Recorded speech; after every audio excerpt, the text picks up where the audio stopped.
Can it be that it was all so simple then? Or has time rewritten every line?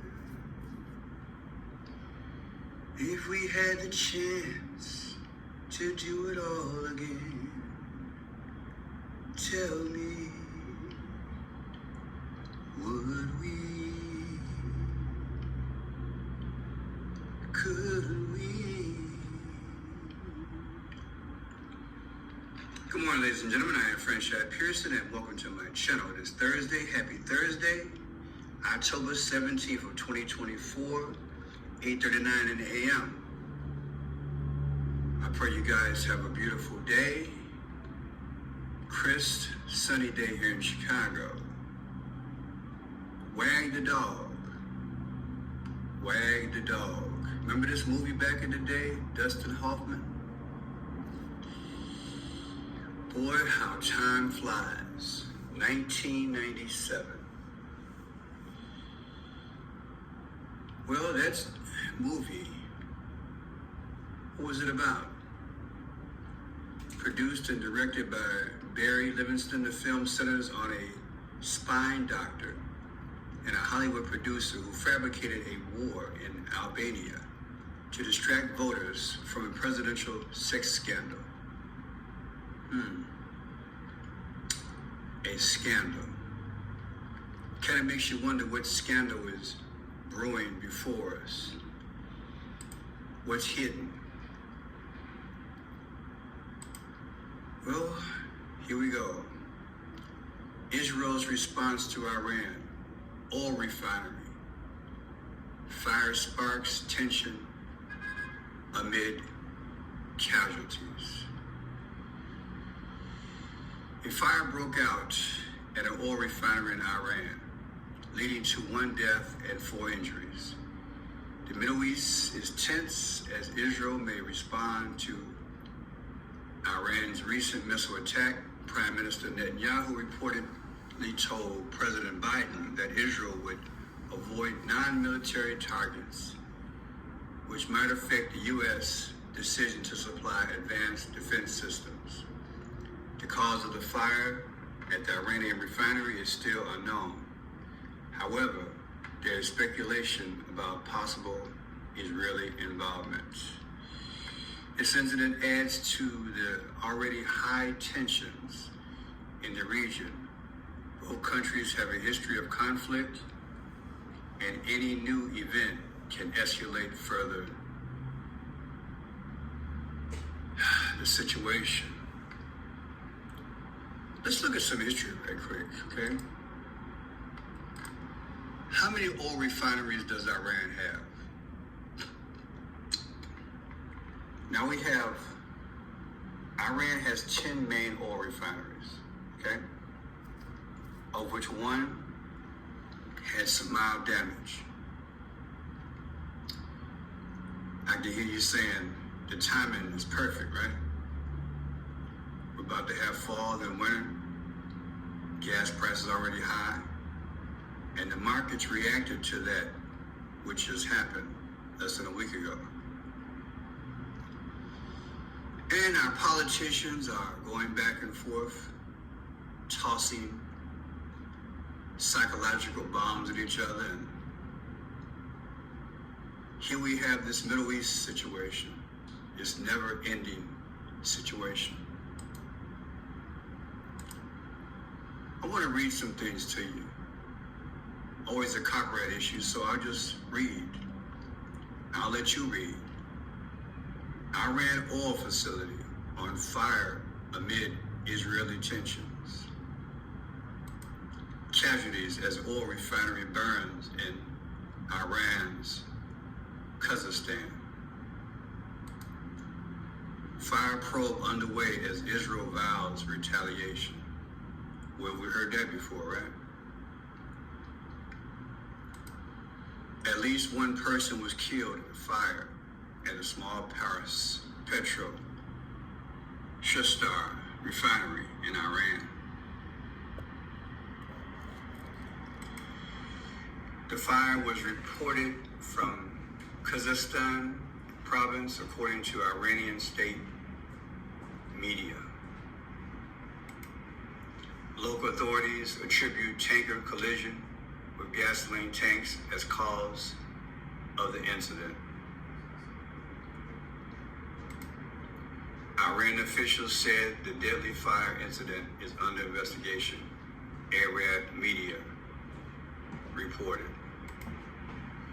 A local official told state news agency IRNA that several people were also injured. So yeah, a refinery, that's what's being reported. People, when you deal with WAR, anything's possible. And as we look at the last 100 days, are you surprised? A lot of things are ramping up.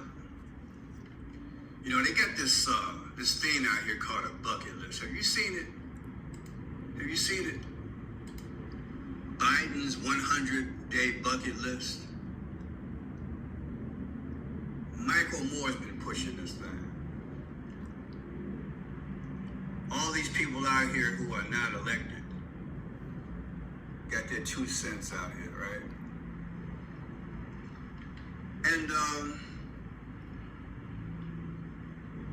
what's on this bucket list of 100 things is to deal with this Middle East crisis.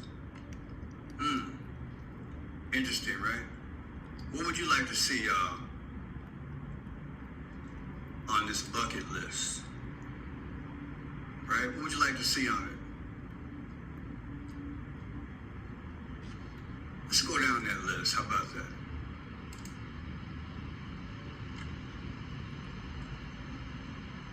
The things that they want him to do. I read about it yesterday, so it's kind of off.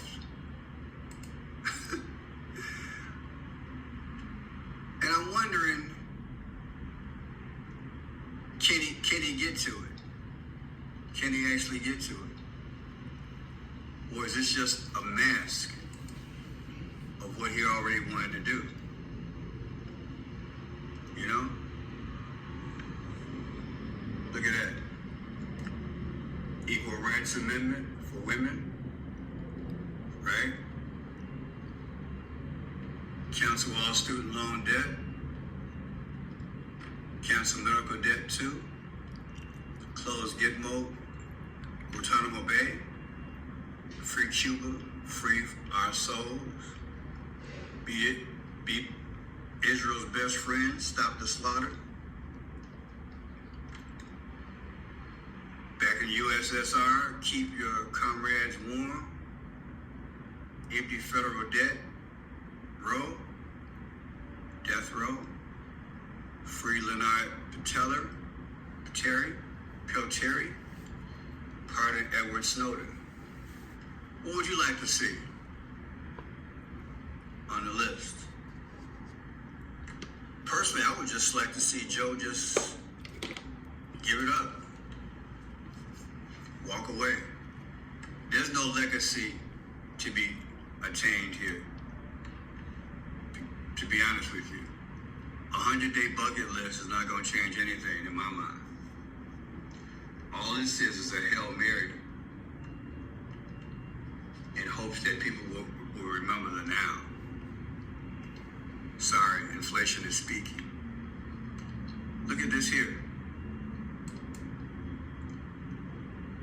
Here's the Iranian army chief makes stunning announcement, reveals Israel targets for next painful strike. Came within an hour ago. Be careful, do not repeat your mistake if you misbehave. That's the warning. If you strike anything of ours, either in the region or in Iran, we will again hit you painfully.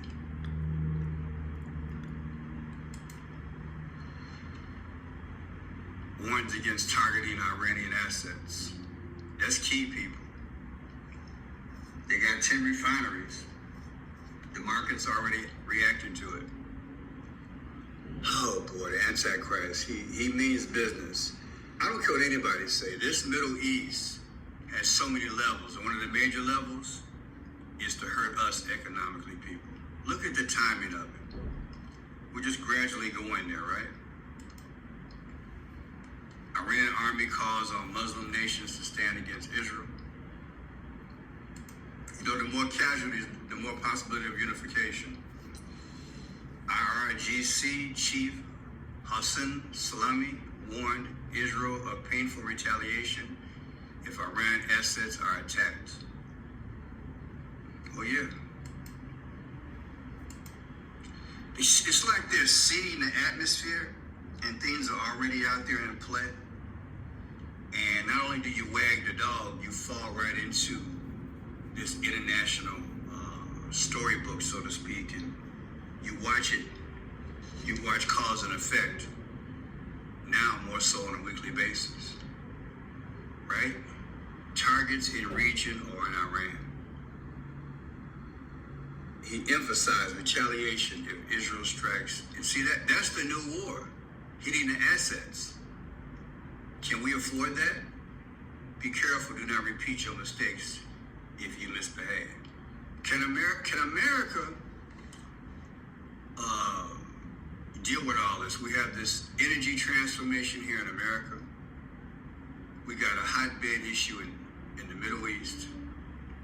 We just sent another extra 100 troops over there in relation to this, this contraption they just put over there. Our military, is it stretched too thin? That's the question. And in relation to that, doesn't that leave us vulnerable here in America? We have all these illegals here, and the army is spread across the world. Think about it. Let's listen to this here. President Biden says Washington is this.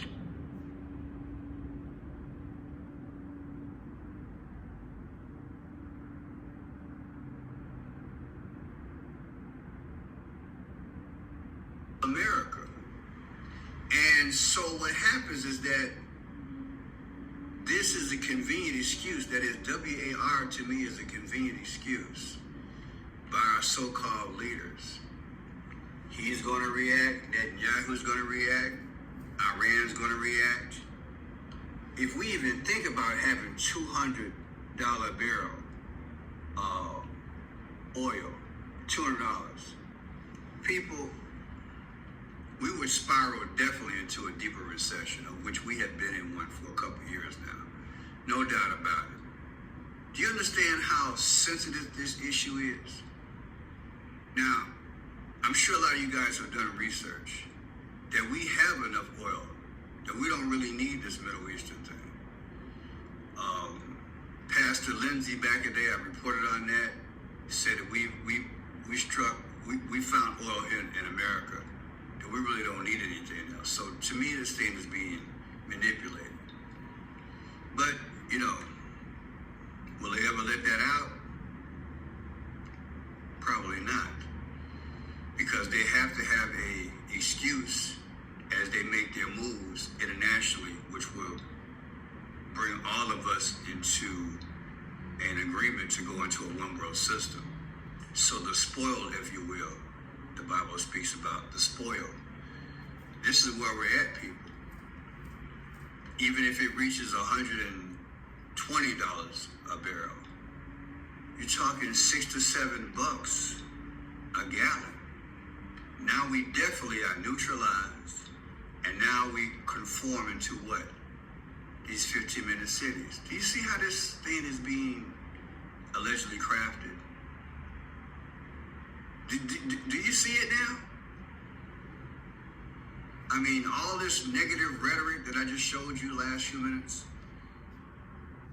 So again, with these international tensions, these international issues, if refineries are continually being threatened, we could wind up having a 15-minute city implemented as mandatory in a very short period of time, people. One day I'm going to have to do a video here in Chicago. We got more bike lanes than street lanes now. I don't get out much as the way I used to, but when I take my girl out, I'm telling you, it's bike lanes everywhere. It used to be 3 lanes, now it's 2 lanes, or maybe just 1 lane for cars. They're slowly bringing in the 15-minute cities. And how are they going to do it? Guess what? The Middle East and everything else is going on. And the shortage of oil in the future. When you and I know there's no shortage. Iran saying Israel better not do this. If you do this, this will happen, and then we'll do it. And now they're hitting the assets. So we went from hitting hospitals at the initial part of the war to now hitting the assets. And when it hits the assets, that then does something globally. And just the speaking of it shoots prices up. And again, they've got 10 refineries. For lack of an argument, let's say they hit 3 or 4. Then we're going to be hurting people in the dead of winter. And again, I believe we have the oil. Can we call on other nations to supplement it? Can we call on Saudi Arabia to increase their production?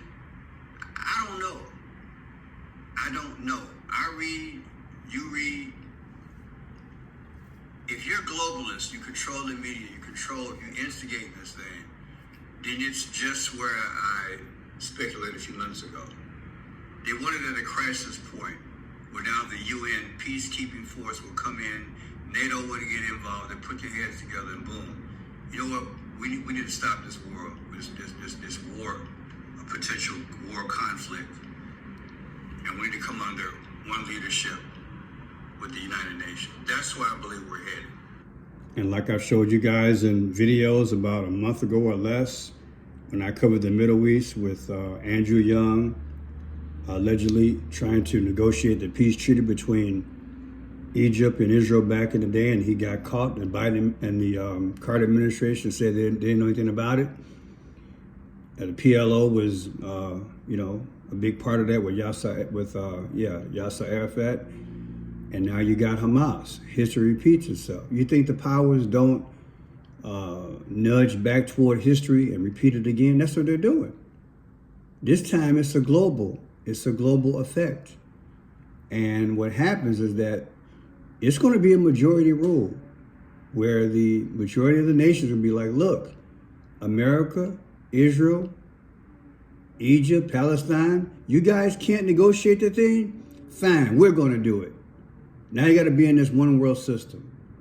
Oil production is hurting worldwide. It's hurting the economy. See what I'm saying? Problem, reaction, solution all day. Thank you, globalists. Talk about wagging the dog, oh yeah, big time. But not only that, we got this thing going on here in China. We got this thing going on in China, people. Yeah, we do. We got something going on in China. And it's sad, but it's real. China and Taiwan. Let's go to that.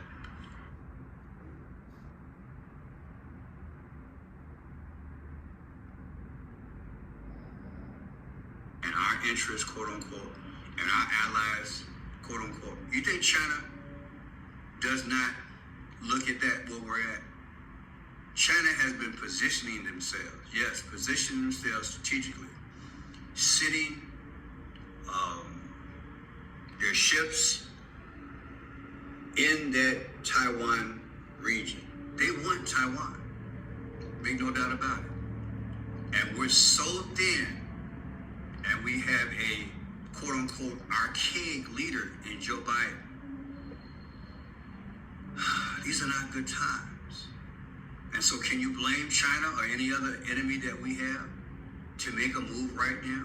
At least put yourself in position. So if and when the opportunity comes, you can then go and do what you need to do and dare America to do anything. And what better time to do it than to now? Because Donald Trump is perceived as that leader that would negotiate, or just the image, or his history. Whereas there already know what Biden offered. And according to my research, especially like with this one I'll show you, they don't know Harris. So making a move under Harris is like, hey, well, you know what? We don't want him. That's what I'm looking at. Listen.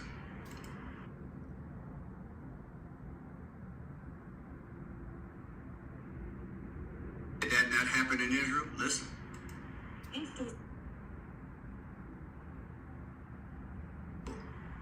That the Biden administration did in Afghanistan.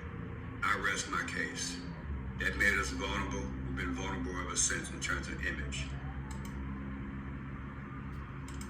China's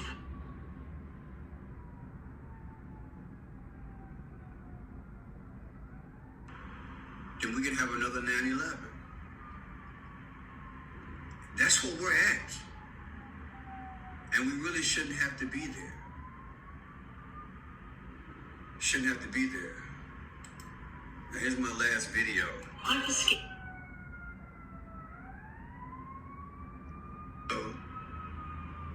With somebody they know. That's the question. It's deep. In Beijing,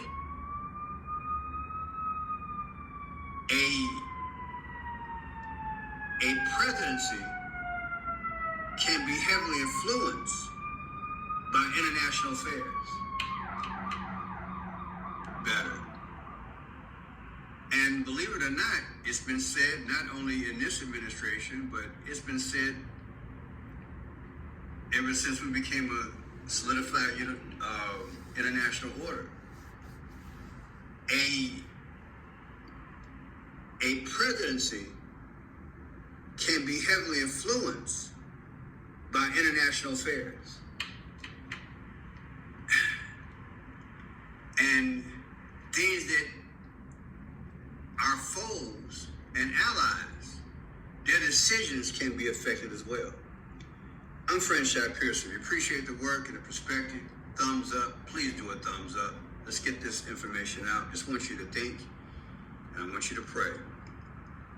So yeah, this international order is tense. I had to skip around because I couldn't get it monetized because of copyright. But the nutshell is that whether it's the Middle East or China, we have a big problem internationally, which I believe the globalists have created, that at any given time, China could try to go into Taiwan. The Middle East could get crazier. That is, refineries can be hit. Gas prices go up. International order is calling for meetings and saying, look, we got too big a problem in too many parts of the earth. We need to have order. We need to restore order. They just had their meeting in New York 2 weeks ago, and they already have a loosely knit world government in which we're part of. Guess what? The pledge is going to intensify as the problems in the Middle East and other parts of the world persist. And it's all being orchestrated. It's all being orchestrated, people. Just want to see it the way it is. The question in terms of China, they already know Trump. They don't want change, according to the research that I've done. They already know what Biden was about. And Harris made a grave mistake when she said 2 weeks ago on 60 Minutes that she was a part of the majority of constructive big situations, crucial situations under the Biden-Harris administration, and that she wouldn't change anything. China doesn't want that. They want to deal with somebody like Trump. It's a whole different approach. So that's where we're at, people. And you think that our Congress and you think that our presidency cannot be affected by international affairs? Think again. God bless you.